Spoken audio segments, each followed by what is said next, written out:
انه ما نفكر في النتائج فقط، نفكر في اعداد لاعب للمنتخب الاعلى وتوسيع القاعده. يعني هسه من تريد تجي وتحسب القاعده اللي صارت عندنا باعمار 20 21 سنه ما يقارب 70 لاعب من المنتخب اللي مضى وهذا المنتخب.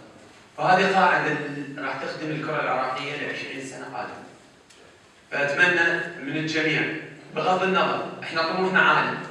انا كمدرب طموحي عالي دائما في اي بطوله، من كنت لاعب طموحي عالي، والان كمدرب ايضا طموحي عالي. بغض النظر عن من اقود دائما افكر يعني انه اكون في المراكز الاولى. وانا امثل العراق اللي هو يعتبر الدوله الاكبر في قاره اسيا بوجهه نظري، واعتقد بوجهه نظركم كلكم.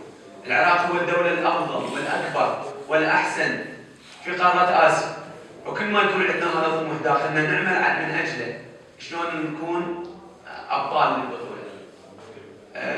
بس بالاول والاخير يجب ان نعمل شلون نعد لاعب، شلون ناسس لاعب جيد للمنتخبات القادمه.